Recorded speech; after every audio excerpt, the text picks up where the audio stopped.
You were moaning in your sleep. Have a bad dream?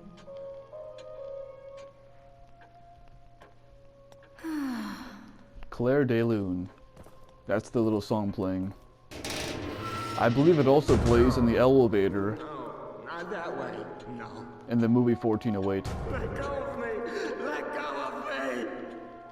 Yeah, I don't care about that guy, fucking. No, not Now, that like way. chapter 6, this doesn't actually go into the chapter until you do something specific in this insane asylum. Until then, you can't leave it. No, not that way.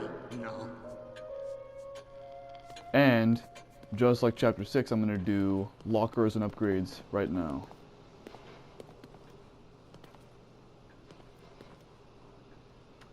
See if I can get a bunch of green gel here. Excellent.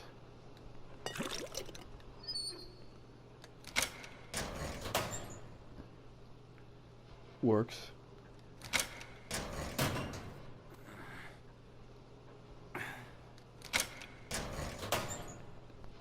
Yes.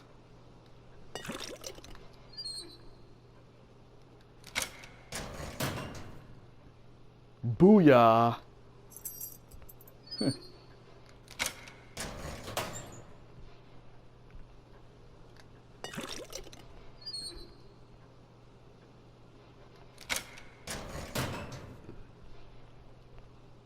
Oh, I love this right now.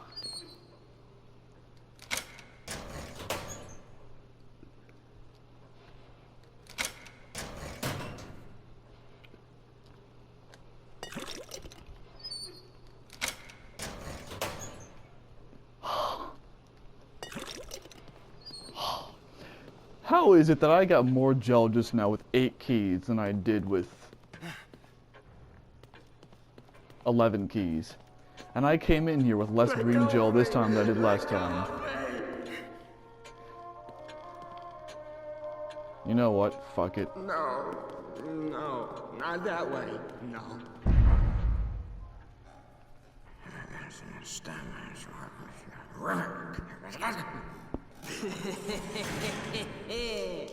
Please refrain from agitating the others. Sorry. Well, maybe you should sedate him, that way he can't sit there and say, "Let go of me, let go of me." Oh yeah, upgrading. That's why I did it. It got annoying.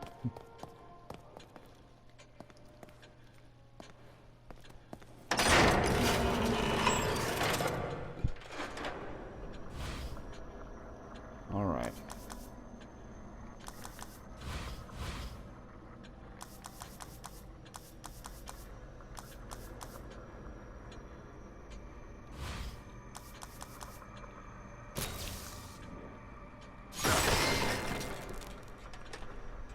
Yeah, I'm not doing that.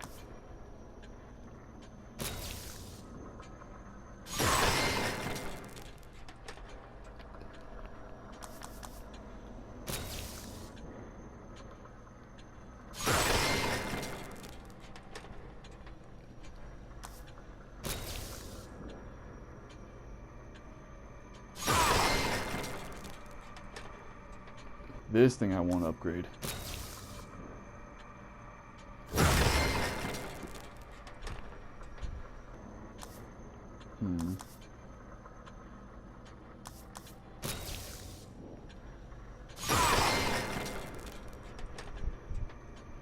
Most things are pretty much good for the most part.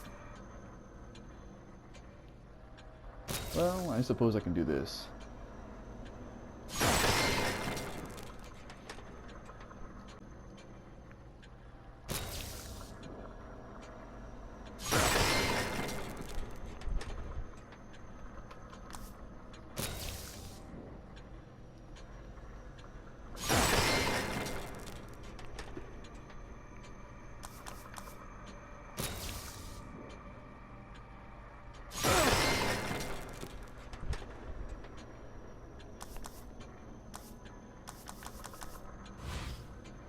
Most of the stuff I'm pretty well with.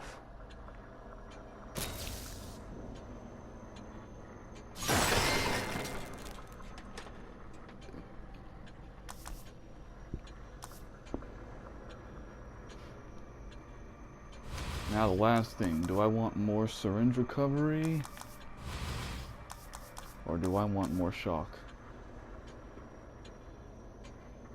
I choose shock, I think.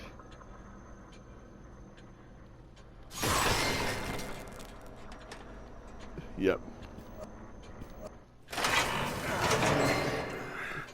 And I'll leave it there. Alright.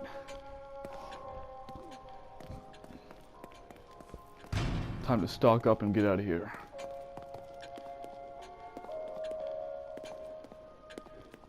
Ugh. I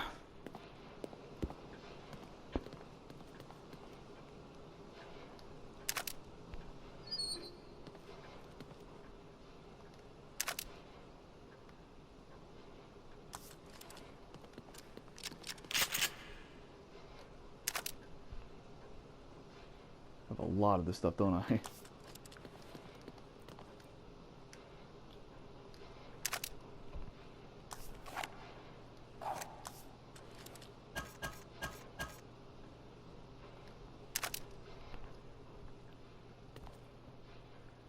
That's it? Well, I suppose so. Alright then.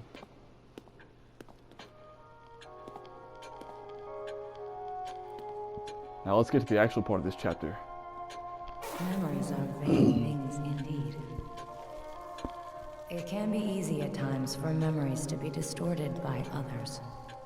That is why they must be cherished.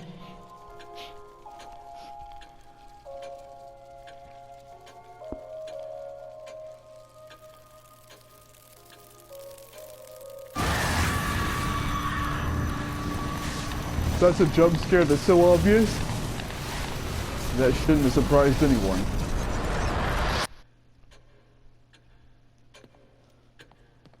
But check that out now. You look as if you'd seen a ghost. Would there be an issue if I had? At this point, you go to the door.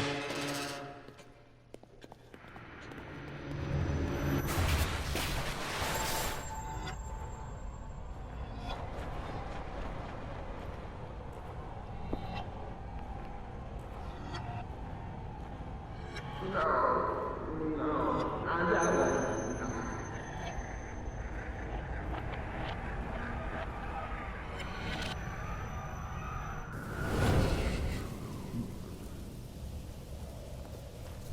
And you know, from this point forward, the only upgrades I'm really going to do is flash, lightning, maybe the 5th level of sprint, and then other stuff that I haven't gotten to yet.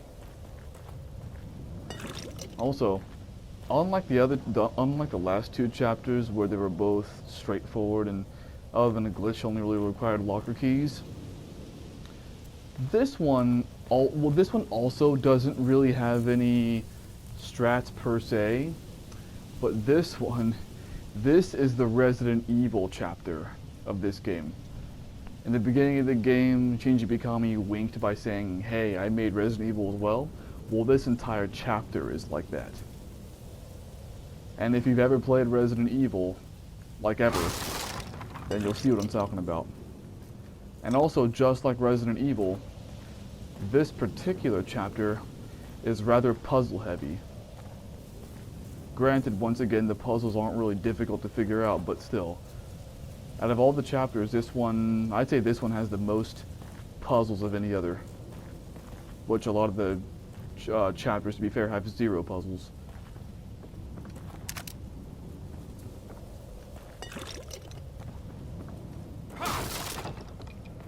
Now, there is a building. And once you get inside the building, you can do things however you like.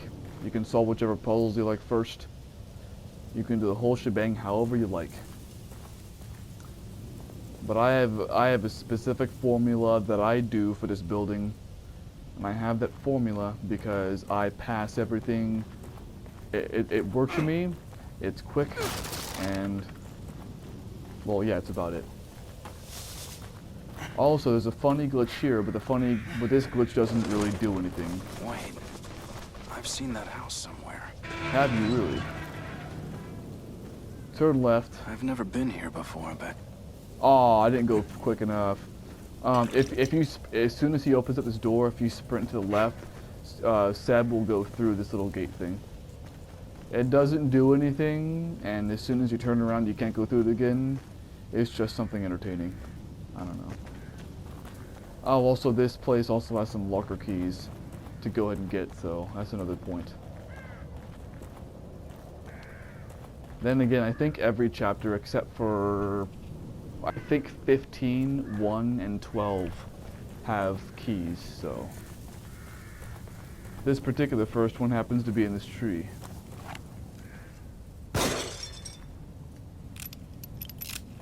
Oh, and yes, it is the irony, and I don't know if this is an oversight or not, or intentional, but I find it funny how a revolver can harbor more than 6 shots. And yes, I know there are some revolvers, even in real life, there are such thing as 8-shot revolvers. But look at this revolver. This is not an 8-shot revolver. And even if it were, the maximum ammo capacity for this damn thing is 12 shots. And I've personally never heard of a 12-shot revolver before. The only shots of revolvers I've ever heard before, I know of are 5-shot, 6-shot, and 8-shot.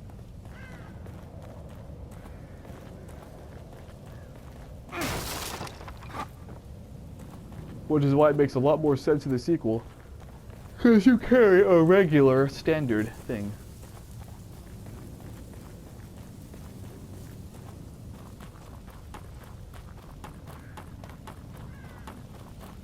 There are more boxes around here. And more gel. So can you get through? There's gel right here, there we go.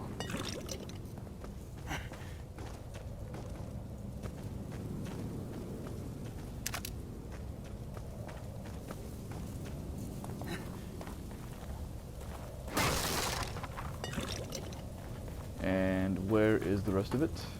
There it is.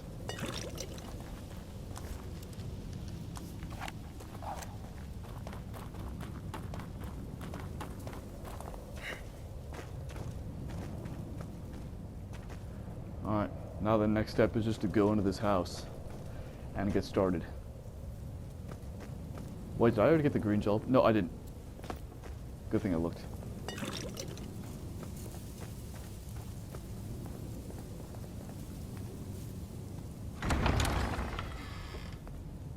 hey, stop, damn it! Spencer's Mansion, anyone? Okay. Now what? For this part, you're gonna want to be more quick.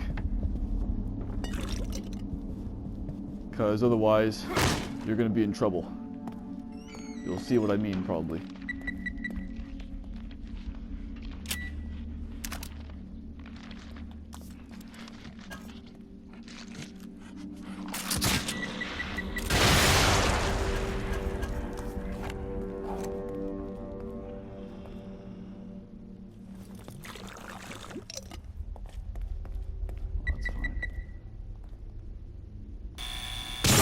Oh my god, I think it's the first time I failed one of those things. Oh god. Still gotta go quick though. Locker key, right here. Get that. This part, your first time around, can be very confusing, so that's why I'm doing it this way. Alright. Here's the first puzzle. Here? These puzzles are difficult to figure out, but if you want to do it quickly, you can just do what I do. Subject number 58, test 90. There we go. Put the needle in right around there. Great.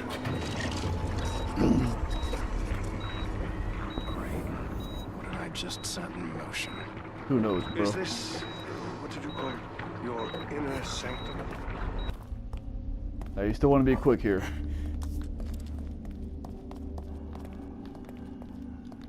Where is the goddamn fucking thing? There it is.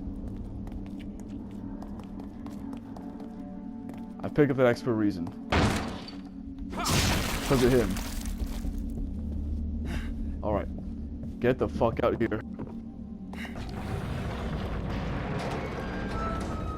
Go upstairs.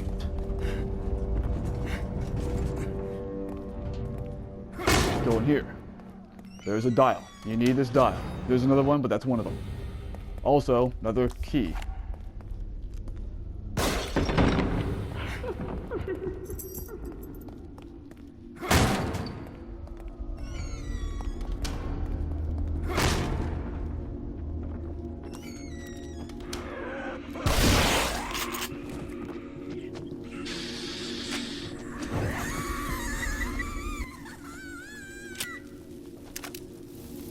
Alright, next thing you need is up here. It's a second dial. You need these dials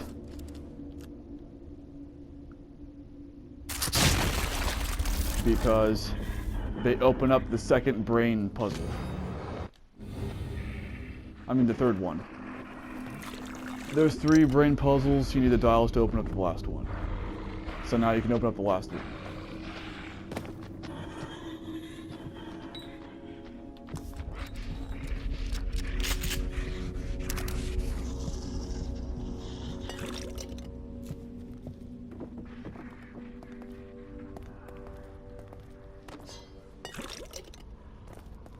Come on, trying to avoid having him show up. Now, just run past it for now. And up here, there's a sequence where you have to shoot out a light thing. Just shoot it out. There we go. Shit.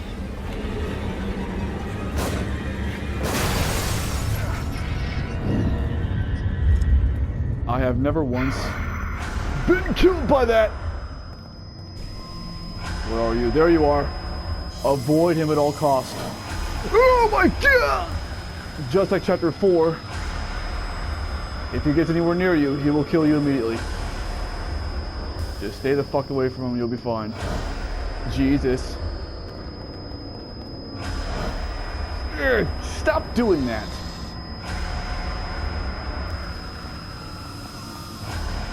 Luckily, he just walks like that. No, no, no, no! Can you go the fuck away now? You've been here long enough. Jesus. That happens multiple times, by the way.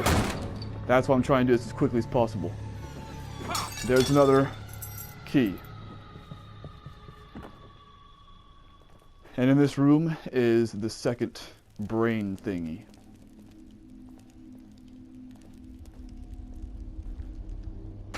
Again. Yep, again. This one's a bit different. Subject number This time 12. just put it somewhere around here behind that other needle. Electrode placement 8. There you go.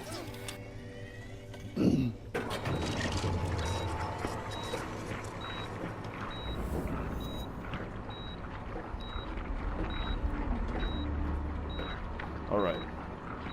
Now just put a last brain thing, and this first section is good to go. Oh, Father. If you... By the way, as I said earlier, this chapter, I said this back in chapter 6, this chapter is actually pretty story-centric. It's centric around Ruvik, who is the motherfucker with the hood and the scars, in case you forgot somehow. This part is just him talking about how, basically sulking with his dad because his dad was an asshole, and you'll figure that out later How on. satisfying that look on your face is. See? So, that's just him saying, hey dad, go fuck yourself. You can't do shit to me anymore now that you're dead. At least to say he holds some animosity towards the man.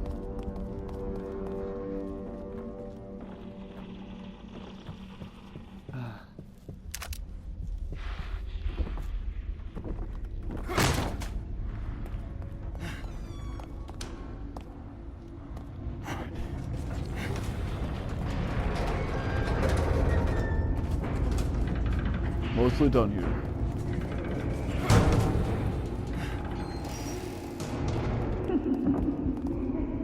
This is where you get the dials from.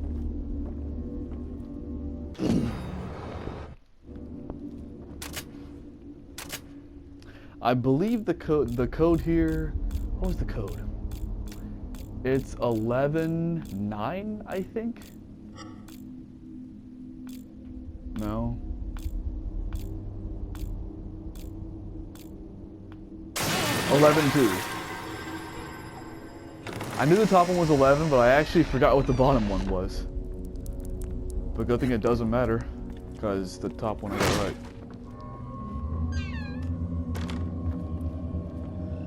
Here's the last one. After that, that big door can be gone through. Subject number 4. Now this little circle-y indent right here, Priming. Temp 3. just put there.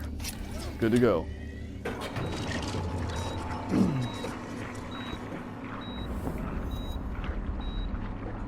Yep.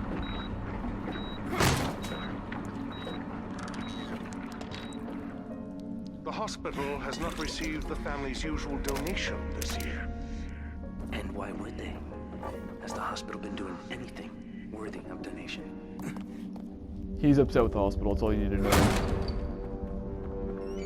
I'll explain that in further detail later on.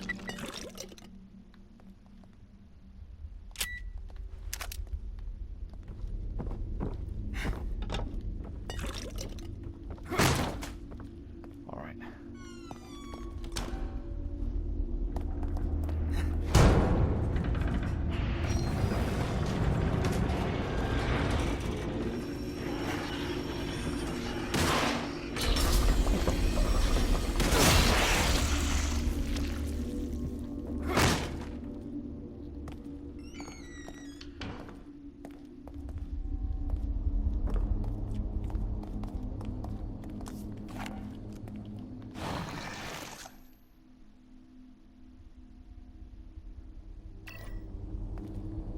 I'm confused.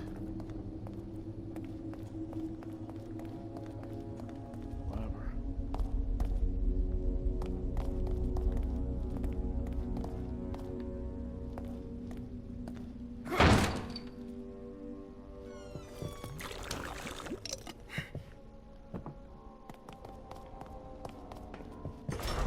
All right.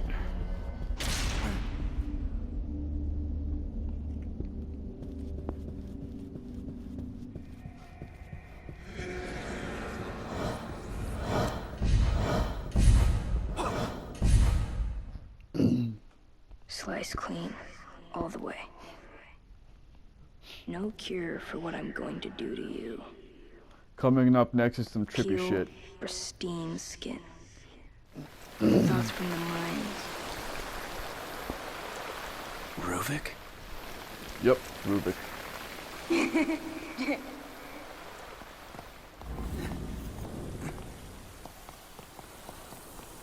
By the way, I should note right now that the game kind of fucked me up a little bit, because I ended up dying on, I don't think I'm going to show it, but I ended up dying.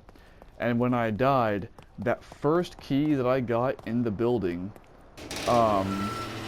it says I don't have anymore in my inventory.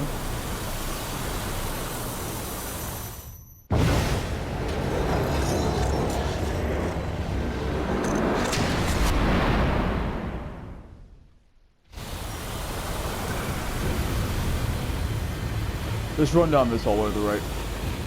It says I don't have it anymore in my inventory, but it also doesn't appear on the map anymore as if I did have it. So I just got fucked out of a locker key. But you know where it is, so that's what matters.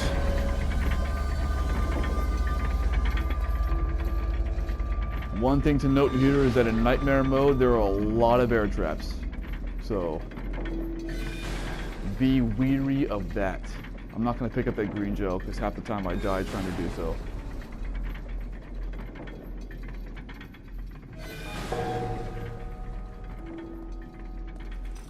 That's it.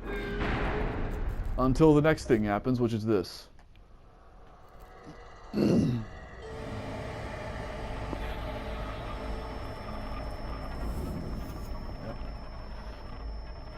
This is pretty much the only real story this game gives you.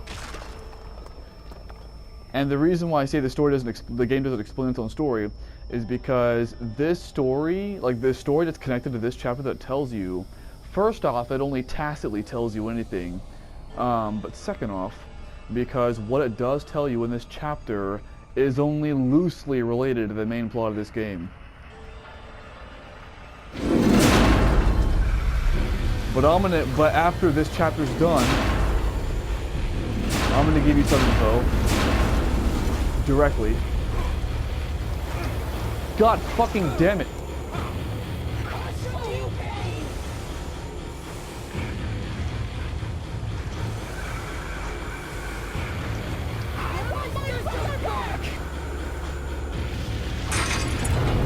Fantastic.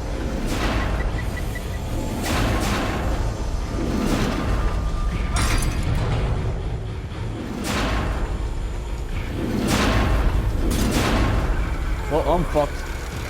Since that bear trap hit me when it shouldn't have.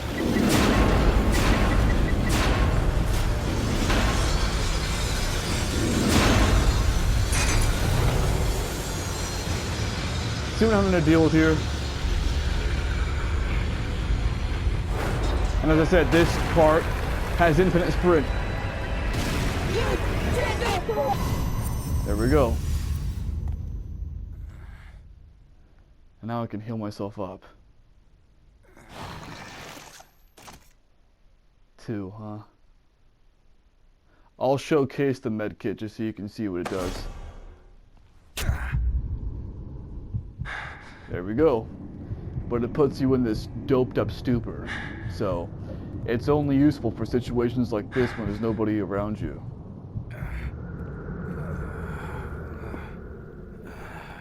And I'll only be using the second one as an absolute last resort. Oh. Now map fragment.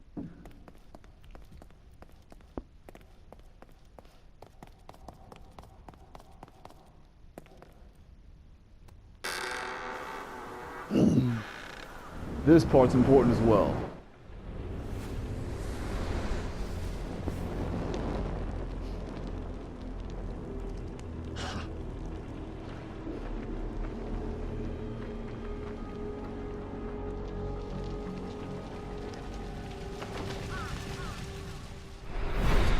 Why was I led here?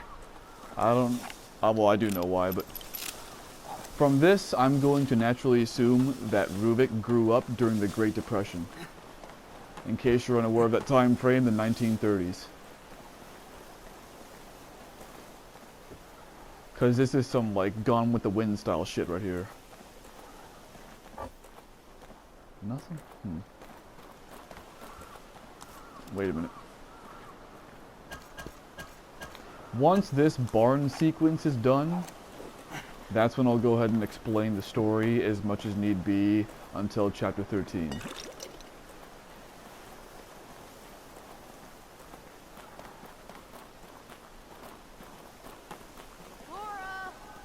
But this is important.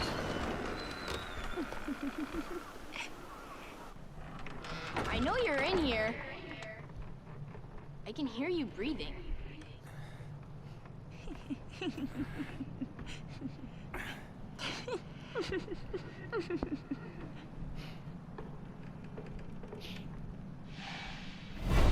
Rich bastards. Think they can buy up all our land. They need to be shown who really owns these parts.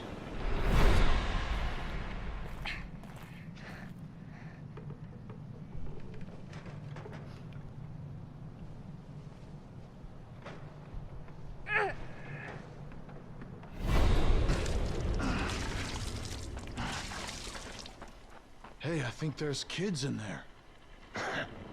I didn't hear anything.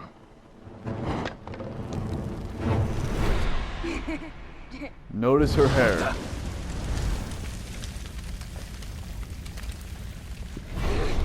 Somebody, open the door! Reuben, you have to climb!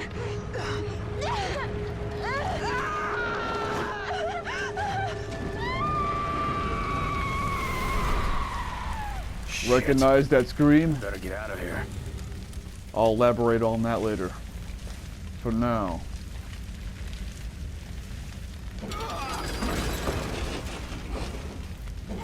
Can you turn it? For now, the objective is to get the hell out of this barn.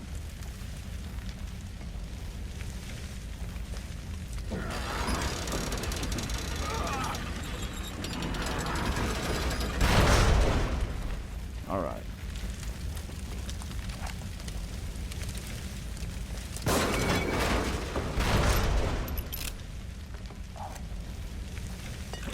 Now let's go for another locker key. There we go. I should have 5 once again, but the game fucked me out of one of them. Right now, get your electric bolts out.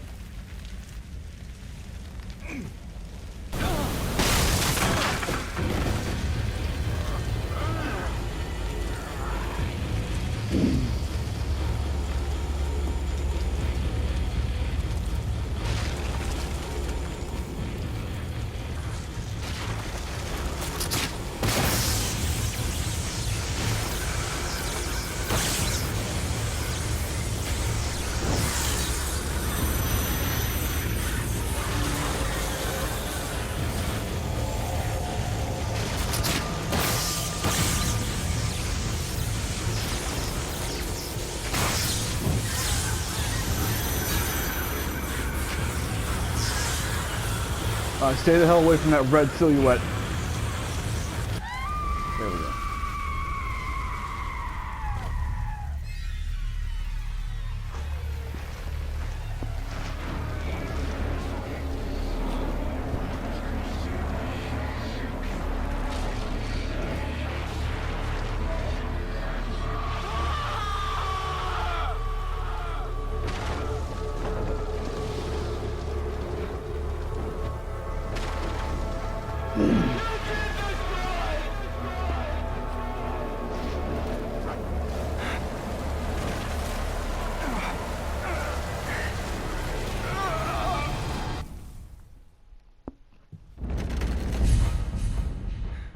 Alright, we're now towards the end of chapter 9. I can't change the camera angle. So, time for me to explain some story that the game should but doesn't explain to you. Now, in that barn was Reuben, who becomes Ruvik, the scarred motherfucker in the hood, remember him? And the girl with the hair, the longer hair, was Laura. Now, in case you didn't connect the dots already, and from the scream in the hair, Laura is the spider / grudge type bitch from chapter 5. And one thing about Ruvik is he got the scars from the burns, obviously, and that's why he needed the hospital. And he ended up having a connection to what's his face? The weird doctor, Dr. Jimenez. He ended up getting a connection to Dr. Jimenez because of the hospital. And he ended up getting connected through Jimenez to another special place called Mobius, but I won't go into Mobius right now, because that'll be more for chapter 13. But he gets introduced to Mobius. Mobius sets up this whole thing,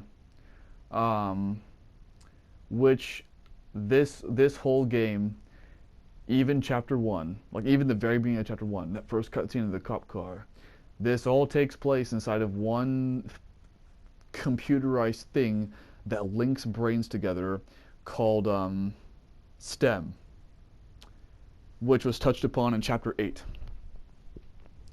And so you're in STEM, this game does, which is how come, like, whenever things change locations or whenever crazy shit happens, like in chapter 4 or 5 or 7 or whatever, it makes sense because of the fact that you're within a computerized thing, basically. And each and every boss, Laura is an example here, is an embodiment of some of the emotion that Ruvik / Reuben feels from being burned and subsequently, I can't mention that part yet until chapter 13. Now, the spider bitch is Laura, which was his older sister, and what does she represent? Shit. Each boss represents a certain aspect of Ruvik's emotional state because of the trauma he went through, but I forget exactly which ones all of them went for. I don't remember Laura's anymore. That could have just been his love for her sister, I'm not sure. But that's why her weakness is fire as well, because she got burned to death. And then the chainsaw-wielding guy, the sadist, I believe he's the embodiment of Ruvik's anger, sheer rage. And then as for the last guy with the safe on his head, who is directly inspired, obviously, by Pyramid Head from Silent Hill, from Chapter 7. He is known as the Keeper. And as you noticed, in Chapter 7, there's a reason why I kind of centered on that little tape recorder thing when he was saying it, you know, this stuff is my own. If anybody touches it, they best be willing to pay the price. The Keeper embodies his desire, basically, to keep his shit to his own self. And so, you know, like, you know, fuck with my shit and you're gonna get fucked with. Hardcore style. And another thing that happened, and this is the reason why he was talking shit to his father's corpse, but I had to kind of walk past it because I had to rush a little bit. After the fire, his dad kept him locked in a basement. Now, one thing I will admit that I don't remember about the plot anymore is what happens to his dad. Actually, no, I think Ruvik kills his dad, but I don't remember the circumstances surrounding that. But he keeps him locked in a basement, which the isolation from that, you can guess, also torments Ruvik's mind. And that's pretty much the most I can go into it until Chapter 13. But I hope that clarifies some things, and I hope I brought some new attention to this game's plot. Now, as far as where Sebastian gets mixed into all that mess, Chapter 13. Because there's shit that happens between now and Chapter 13 that, well, yeah, you need to know. This is Ruvik's parents talking about the situation. I want... Beatrice, we have been through this. Sometimes I hear his voice. The basement. He sounds so close. There is nothing down there. How can I be any more clear? Then why is it locked shut? Why can't I go down there? And I decided to spew this part of the plot out in the end of this chapter. I will go over the rest of the plot that's needed for until the sequel at the beginning of Chapter 13. But this chapter is basically done now, so... Yep.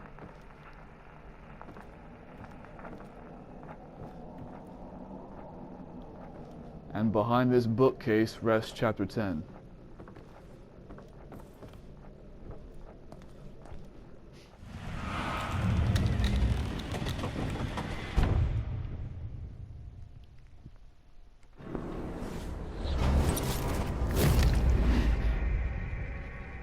Yep. So that was the thing on Ruvik.